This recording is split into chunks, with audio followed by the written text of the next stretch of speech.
Ladies and gentlemen, welcome back to Big Fight Field. This is Joseph Collin coming to you today on Thursday, December 12th, 2019, with your NXT review with what happened last night. I hope you guys are having a great day so far. I know my day has been better. Yesterday was a pretty bad day before the wrestling, but today was much better.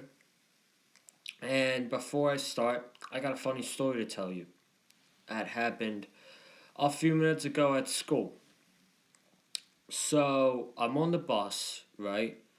I'm just chilling on my phone, reading YouTube, reading Twitter, and there's just kids walking by. And this one kid comes on the bus. He looks like a senior. He's got a black jacket on. And underneath that shirt, he's wearing a Villain Enterprises shirt. So I ask him, "Are you a fan of the Villain Enterprises?" And his answer, "Who?" That's right. He said, "Who?" He don't even know who the Villain Enterprises is. So I'm like, dude, whatever. My bad. I kind of blew him off after that. But like, man, I hate when wrestling fans go ahead. My bad. I hate when non-wrestling fans just go ahead and they wear a wrestling T-shirt and they don't even know what it is. Like, if you come to a person like me and you're wearing a wrestling T-shirt, I'm gonna ask you, are you a fan of that wrestler for whose T-shirt you're wearing? It doesn't matter who it is, cause I'm just that kind of person. So I thought that was a weird situation. Also, kind of stupid. So I just wanted to tell you guys that story. But NXT last night, I thought it was solid. I thought there were a lot of unnecessary matches. I'm gonna be truthfully honest. I thought there were a lot of unnecessary matches, and there was no point to the matches. There was really no point to some of the matches at all. But it was solid, in my opinion. It was okay. It was okay. We're gonna go over it. But before I go over it, make sure you guys go check out last night's AEW Dynamite review from Dallas, Texas. I want to apologize for the messed up thumbnail. I should have typed in Young Bucks versus Santana and Ortiz in a Dallas street fight. Instead, I typed in the Young Bucks versus Santa and Ortiz in a street fight, and it should have been Santana instead of Santa. So I just wanted to apologize for that. But now that I got it out of the way, let's kick in with the NXT review, which started off with Angel Garza versus Lio Rush. Three words. Three words I could describe this match. Fantastic, amazing, and wow. Exactly, wow.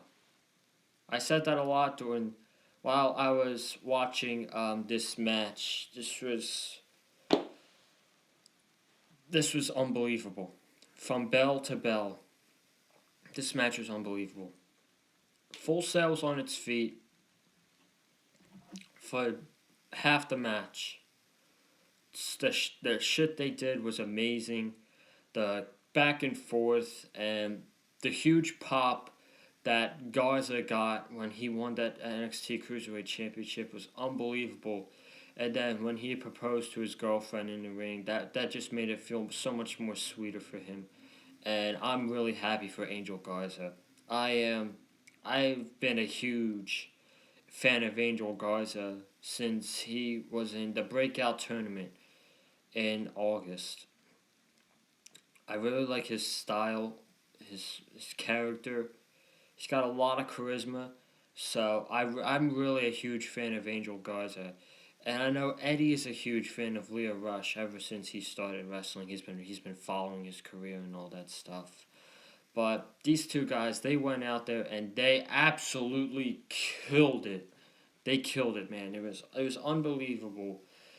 The chemistry they have, the how loud Full Sail was for that final sequence when Lio Rush did the frog splash from the top rope. bounces off of Angel Garza. Garza is slowly rolling to the outside of the ring. Rush is trying to get him, and instead of getting him, he tears his pants off, and underneath is his ring attire. And the crowd popped for that. Rush was frustrated that he couldn't pin Garza in his finishing maneuver. Rush goes to the outside of the ring. Garza counters Rush's move, gets Leo back into the ring, hits his like hammer locks. I don't know what it's called, but he hits his finisher on Leo Rush. I thought this was it, and Leo Rush kicked out of 2, and my eyes were like this, and I just stared at the computer until the finish of the match, and then Garza got Rush in the same position, and Rush tapped out. He tapped out to Angel Garza, and Angel Garza is the brand new Cruiserweight Champion. He looked absolutely ecstatic after this. His girlfriend came into the ring to celebrate with him. He got the ring. He proposed to his girlfriend, "Will you marry me?" Of course, she said yes. Fantastic moment. Fantastic moment for Angel Garza. I'm so proud of him. I'm so proud that he is the brand new NXT Cruiserweight Champion. I need to see one more match between these guys. The chemistry they have is unfreaking believable. It is absolutely amazing.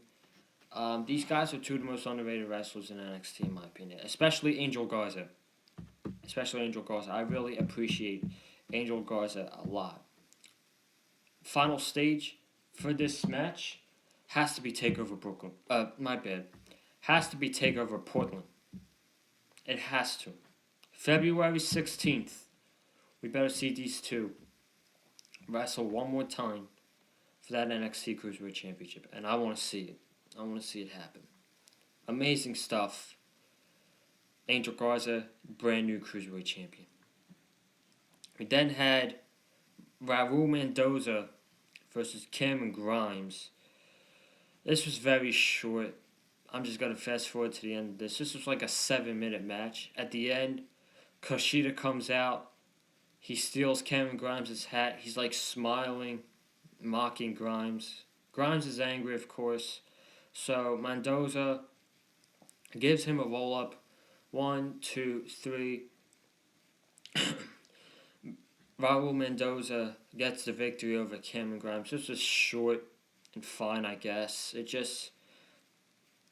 goal was just to further the Cameron Grimes Kushida feud. So somewhere in the future, we're going to get this match eventually. So we got it last week on NXT. I thought it was pretty good. We're bound to get it again. So Mendoza beats Grimes, and that's really it. I don't really know about this one. We had Jackson Riker versus Travis Banks. Now, I think at the time AEW was on, I was watching MJF cut a promo. And I was far more invested into that than I was Travis Banks versus Jackson Riker. I didn't really see a lot. I see Banks give Riker a suicide dive to the outside of the ring. I see his right eye is busted open and it's huge. So can't hide that one. And then Banks gives Riker a kick. And that's really it. That's really all I saw. Travis Banks gets the victory over Jackson Riker. And I guess this is going into the storyline of the Worlds Collide tournament for NXT UK versus NXT. And going into 2020 to build up to this show, I think we need to see more of NXT UK on NXT. I want to see Walter. I want to see Imperium more. I want to see Dave Mastiff confront Keith Lee, because I think that could be a great match at Worlds Collide, and I do think it's going to happen. I want to see Tyler Bate. I'll see take my money with Tyler Bate and Finn Balor. That could be fantastic, in my opinion. We'll just have to see what great matches we get at Worlds Collide Tournament Royal Rumble weekend when we get NXT versus NXT UK. I can't wait. I can't wait for that. Banks wins in a few minutes. It's just, I didn't really pay attention to this match. We then had Mia Yim versus Dakota Kai. I thought this was okay, in my opinion. Again, I don't like the fact, on the Titantron for Dakota Kai's the new music, they had clips of her just brutalizing Tegan Nox from TakeOver War Games, and I absolutely loved it. And then this week they go ahead and change it. Like, I don't like that. That was brilliant what they did with the uh, Titantron for Dakota Kai. I don't like that they changed that. But I mean, this was okay, in my opinion. I'm gonna go to the closing sequence. At the end of this match, Dakota Kai's trying to get the knee brace, but Mia Yim prevents it. Kai backs off Mia Yim, takes off the turnbuckle. Mia Yim is trying to attack Dakota Kai. Kai pushes her into the turnbuckle, rolls her up. 1, 2, 3. Dakota Kai gets the win. Mia Yim attacks Kai after the match. They go into the crowd, and Yim gives Dakota Kai a back body suplex through a table. So I tweeted out after this that I think we're going to be getting a Mia Yim Dakota Kai no DQ match on a future NXT episode. I do think that's going to happen. After this brawl, we'll see these women face each other again. I think it'll be no disqualification. That's really all I have on Mia Yim versus Dakota Kai. We then had Breezango versus the Singh brothers. Again, I thought this was so unnecessary. I did not care. I didn't really care for this match at all. In fact, I didn't even watch it. I'm going to be truthfully honest. When I was watching NXT, the website I was watching it on, the stream shut down. It said this episode has concluded. It's over. Something like that. So I'm like, oh, whatever. And I'm trying to find results on what happened in the match, and I couldn't find who won the match. So I'm like, well, whatever. It's Breezango versus the Singh brothers. At the end of the day, I don't care. So yeah, my bad for not watching Breezango versus the Singh brothers. I didn't feel like going back and watching the match. I did go back. I watched Kaden Carter versus Bianca Belair. I thought this was pretty decent in my opinion. Bianca, one of the most underrated female in the NXT roster.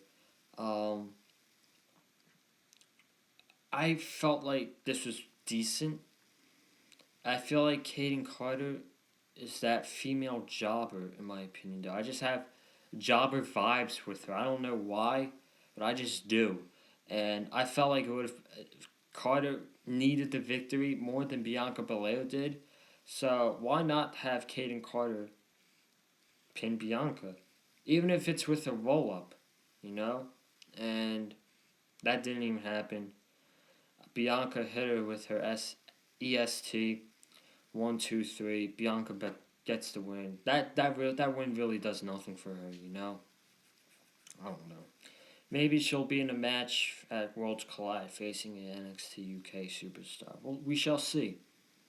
We shall see. Main event time. Finn Balor versus Keith Lee versus Tommaso Ciampa. Winner would face Adam Cole next week on NXT for the NXT Championship. Again, great match. Absolutely great match. Counter for counter. The finishing sequence was amazing. Finn Balor was amazing in this match, in my opinion. At one point, Keith Lee had Balor up in a powerbomb position. Lee lifts up Balor. Balor counters it and does like a standing coup de grace onto Keith Lee and puts Keith Lee down. That was an absolute crazy spot. I loved it. Tommaso Ciampa, he had a great match, um, lifting up Keith Lee, giving him his back body drop finisher, and Lee kicking out at 2. I thought that was great. I really did. Now, the finish to the match, I thought was pretty damn good as well. I don't know what it was, but I think it was. Oh, it was Lee giving Ciampa. Finn Balor was on the outside of the ring, okay? And Keith Lee is giving Ciampa a power bomb. He connects with the power bomb. Ciampa's out. Lee is sitting up. Finn Balor gives him a coup de grace. 1, 2, 3. I was absolutely shocked. I was absolutely shocked at this result. Finn Balor defeated Keith Lee and Tommaso Ciampa to become the number 1 contender for the NXT Championship. So next week, we're going to get Finn Balor versus Adam Cole. I think that's going to be a fantastic match. The weird thing about this is it's heel versus heel. So that's strange, I guess. But it's still going to be a fantastic match. I absolutely can't wait for this. Next week's NXT is going to be amazing. Now that I thought Keith Lee was going to win this match. And I just thought maybe a little bit of interference from the Undisputed Era. But Adam Cole was going to beat Keith Lee no matter what. And I do think Adam Cole is going to beat Finn Balor next week. But next week, I think we're going to get the return of Johnny Gargano. I think Johnny comes back and he costs Finn Balor the NXT Championship against Adam Cole, of all people, who he went to war with for 3 takeovers. New York, 25, and Toronto. Johnny Gargano versus Adam Cole. Gargano is going to cost Balor the NXT Championship. And going into 2020, we're going to start building for Johnny Gargano versus Finn Balor for NXT TakeOver Portland. And that's going to be great. It's the match we should have gotten at War Games, but because Gargano got hurt from Balor, it ended up being Matt Riddle.